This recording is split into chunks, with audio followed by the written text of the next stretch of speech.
So there is a YouTuber I follow named Any Austin who has this series of videos called Unremarkable and Odd Places in Blank, like it'll be in Breath of the Wild or something like that, where he'll essentially take a look at kind of weird, like boring generally, but like interestingly boring places in video games that maybe most players wouldn't have taken a close look at.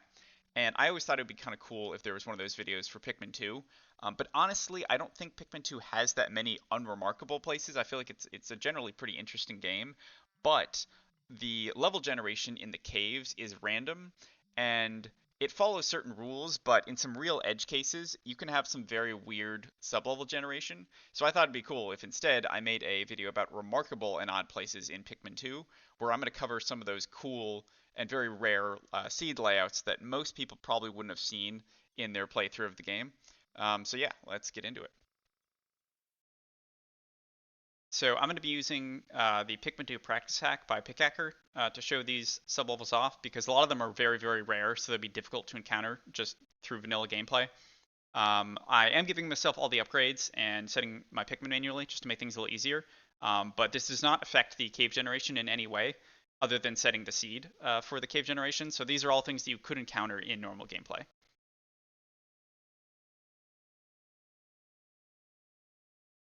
So the first layout is in Submerged Castle 4. Basically what has happened in this layout is there are 20 hard enemy spawn points that have spawned in this layout. And hard enemies is just kind of an abstraction that the game uses where on every single layout, or every single sublevel I should say, there is a hard-coded list of what it considers a hard enemy and how many of each it will spawn. And in this particular layout, 6 of the places are actually too close to the ship to spawn anything, and similarly, 1 is too close to the hole. But for the remaining slots, it will, in this order, and the order is important here, it will try to spawn first the Water Wraith. Despite the fact that the Water Wraith doesn't spawn until 5 minutes, it does actually take up a slot in the hard enemy spawn points. And then it does 5 volatile Dweevils, the Bomb Rocks Dweevils that fall from the sky. And then it does 2 Careening Dirigibugs, then 3 Bomb Rocks, and then 2 Bulbmin.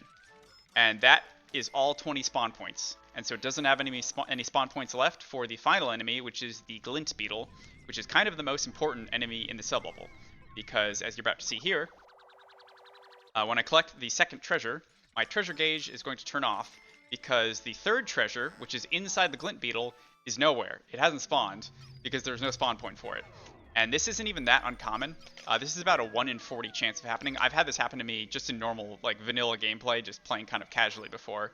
And the only thing you can do is reset the sublevel or leave and come back in.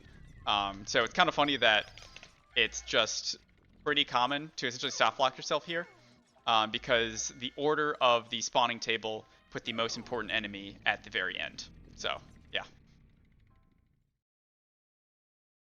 The next interesting layout is in Subterranean Complex 7, and essentially the way that this sublevel spawns is there are 4 rooms. You'll always spawn in this room that has this kind of rusty metal platform on it, and of the 3 remaining rooms, you can either have another of these, rusty metal plate rooms, or you can have one of these large circular rooms here that's just got essentially nothing in it. And you're supposed to have third type of room, which is it's essentially a tower room where there is a tower in the middle with a Gatling Groink on top, and specifically that Gatling Groink always has the Indomitable CPU treasure, but as you can see in this layout, it didn't spawn. This is about a 1 in 75 chance layout, so similarly to the previous one, it's kind of common. You won't see it super often, but like speedrunners especially will run into this one every once in a while. And again, it's just kind of weird that like they wouldn't have forced that room to spawn. Like it's kind of important, but I guess they just thought that they didn't do enough testing or whatever. I don't know. I can't really blame them because I guess they were probably overworked devs or whatever.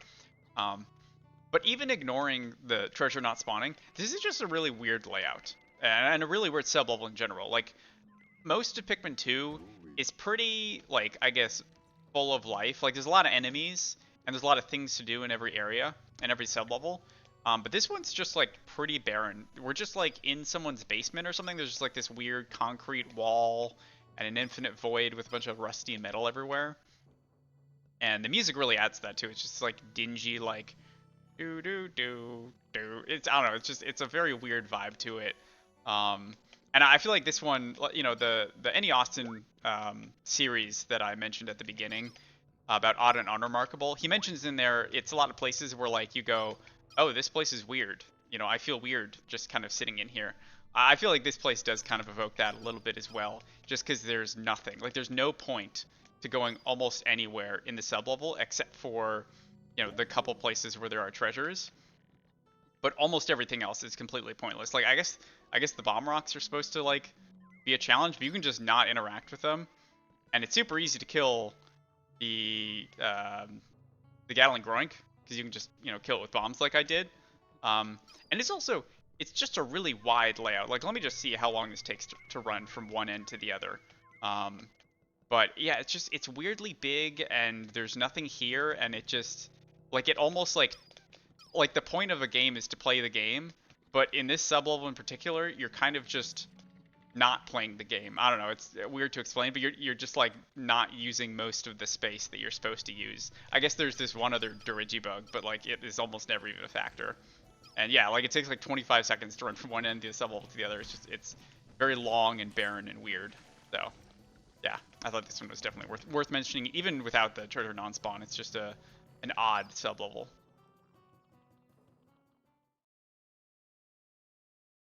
So you're probably going to notice a pattern in what's interesting about a lot of these sublevels. But so this sublevel here, this room I spawned in, no spawn points for treasures.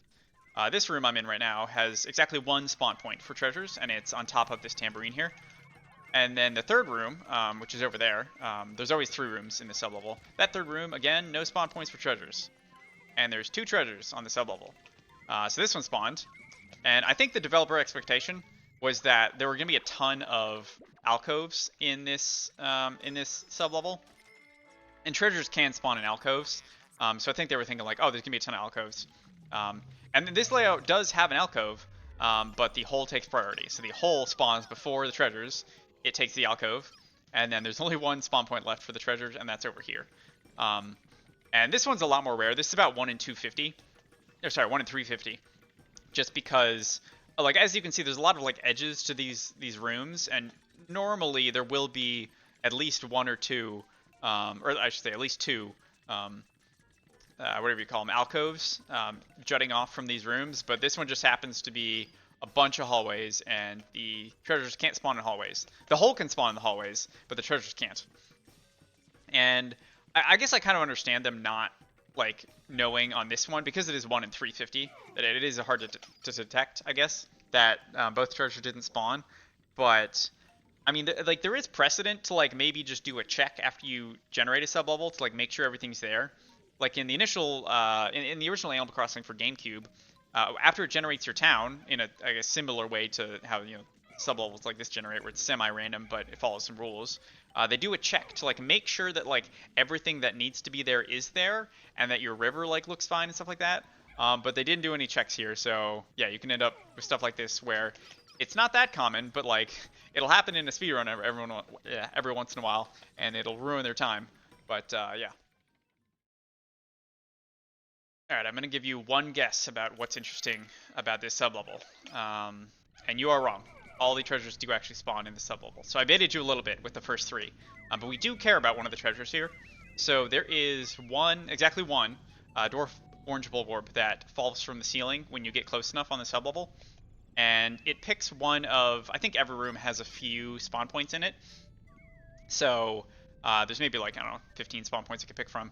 But it doesn't always spawn in exactly the spawn point. It actually picks a random direction and distance from that spawn point and then falls there.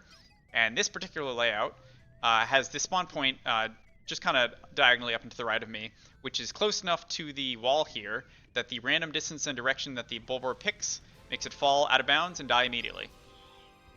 Thankfully, the devs did actually think about this, and any enemies that fall out of bounds with a treasure, the treasure just respawns nearby, so you don't have to reset it or anything. And this one is fairly uncommon. I don't know exactly how uncommon it is, because it's actually kind of hard to find these seeds. I guess probabilities for all of these seeds was found using a tool that you essentially put in some search criteria, and then it pops out how many of those seeds show up within 100 million seeds or something like that. But there's no search criteria for like something being out of bounds. So for this one, I actually just had to like search for a bunch of bulb orbs that spawned like kind of close here. But I wasn't exactly able to determine whether they were out of bounds or not just based on the searching tool. And then I just manually searched through all of them and eventually found one where it was out of bounds. So it's pretty rare. I mean, I've only seen it once when I did like a challenge run. I think it's happened in speedruns as well, but it's pretty uncommon.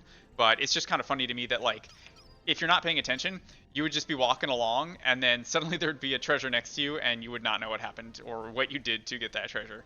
But yeah, thankfully at least it is not a soft lock. You can get the treasure even if it falls out of bounds. Coming up next, we have Citadel of Spiders 4. Just to get out of the way, there is a treasure non-spawn on this one, but let me just run through how the layout generation works with this sublevel. So this sublevel always has 3 rooms, and they can pick from one of 3 random rooms. So this room, it's a square room, and then it also generates this square room, and then it also generates this ramp room over here. And it also connects them with hallways and alcoves and stuff. Relevant, by the way, there are no alcoves in this layout. There's a bunch of hallways. That leads to a lot of problems, honestly. But then it tries to place the hole, which essentially there's 3 spawn points in this layout where the hole can spawn. There's one in this room, one in that room over there, and then there's the one it did actually spawn in over there. And it picks which one by, it essentially calculates the score of each spawn point. And score is just kind of a heuristic that it uses to determine how difficult it would be to get somewhere. So it's like how far away it is, how many enemies there are between you and that thing. It actually might just only be how many enemies there are in that room, but regardless, the score in that room, it's pretty close to the ship, not many enemies, not very high. Score in this room, it's probably more medium because there are some enemies and it's a little farther away. But this one is farthest away. I think the fire geysers might count as enemies, I'm not sure. But this one, regardless, has the highest score, so it picks here for the hole. And then it tries to spawn the treasures, which it does that successfully for the treasures that are just in the level. But then it tries to spawn the enemies, and that's where things go wrong. So, to their credit, the first enemy to spawn is the enemy with the treasure, and it's a Hermit Crawmad. But unfortunately, there are not many places that the Hermit Crawmad can spawn, in this layout in particular, or really just in general, I guess. In that room over there, there are no spawn points for a Hermit Crawmad. Same thing in this one, because it's the same type of room. There is a spawn point in this room, but it's right here, and the hole's already here, so the Crawmad can't go here.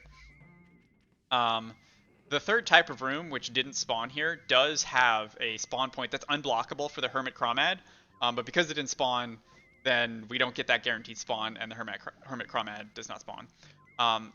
I mentioned earlier that, like, hey, there's no alcoves, and that's relevant. If there was an alcove anywhere here, the hole would probably take it up, and then the Hermit Crawmad would be able to spawn here. So there's essentially a lot of, like, edge cases that need to spawn, or that need to happen in this sublevel to get this layout, and that's why it's actually really, really rare. It's about 1 in 10,000. It's rare enough that when you have it happen in a speedrun, it's actually cool. It's not sad because you lost your run. I've only seen it happen once, and it was in an all-treasure speedrun. I assume it's probably happened in a payoff debt speedrun as well, but you don't collect the treasure in the Crawmad in the payoff debt speedrun because it's not very valuable, and it takes a little bit to collect. So you only really see it in all treasures. I'm sure it's probably happened in payoff debt, but I've only seen it once in all treasures. Last up of the treasure non-spawns here is the final floor of shower room. So there's supposed to be a second square room here with the ranging Bloister in it, but as you can see, no second room, therefore no place for the ranging Bloister to spawn.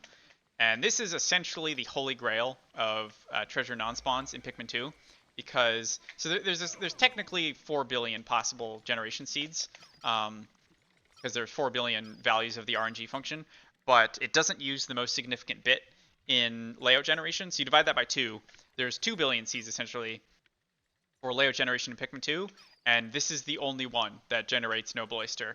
So if you encounter this in normal gameplay, don't buy a lottery ticket because you've used up all your luck. So, funnily enough, there is an alcove though for the geyser. If there's no alcove, the geyser would just be in this room. But there is an alcove that's pretty far away, so you would, just to add insult to injury, you get no treasure, and you have to get through 2 gates before you get to the exit. I can imagine this is also super confusing if you were to encounter this in normal gameplay. Although honestly, I would guess this is probably the only layout that no one has ever encountered in normal gameplay, just because it is so rare. So these next 2 sublevels are going to be a little bit different. What's interesting about them? So you can kind of see on the drop down, there are a ton of hallways in this layout.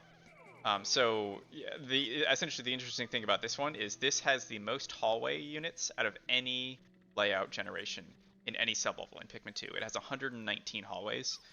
Just to define a hallway is any of these, like, I guess, straight paths here, like the square straight path, or one of these curved paths here. That's a hallway.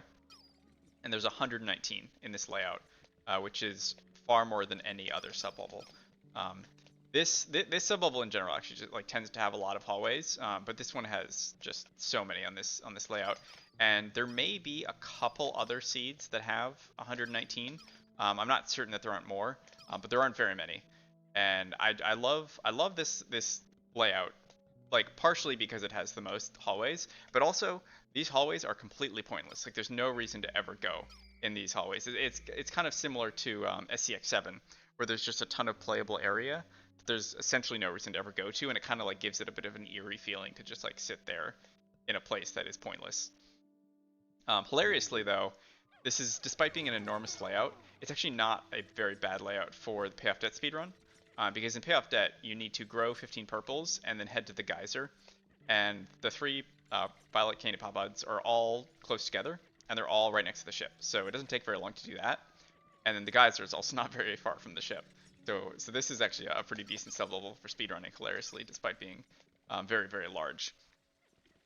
If you're doing an all treasure speedrun, though, it's actually not very ideal because the hole all the way over here, and you got to walk this whole way. Also, I'm pretty sure this layout generation is it's exclusive to the Japanese and American GameCube versions, because they actually have slightly different generation parameters than the later versions. In the GameCube version, they have a end cap probability of 0, whereas the later versions have a probability of 80, which I believe just makes more of these hallways essentially end on the later versions, so you don't get these enormous hallways. But yeah, there's just it's a very much another, like, odd and unremarkable, I guess, feeling of, like, this place is weird. Just, like, sitting here, like, feels weird.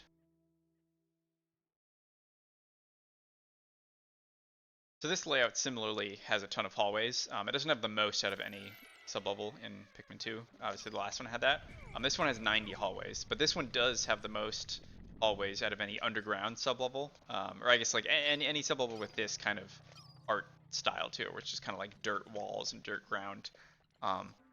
And which I kind of like this one a little. I think it shows off, I guess, the weird aesthetic a little better than the previous one, because you just can see even less, so it feels more like a maze, and it's kind of just like the back rooms of Pikmin 2. Like, there could be something back here. There's not, obviously, because it's Pikmin 2, and there's actually almost nothing in this sublevel. There's actually no enemies at all.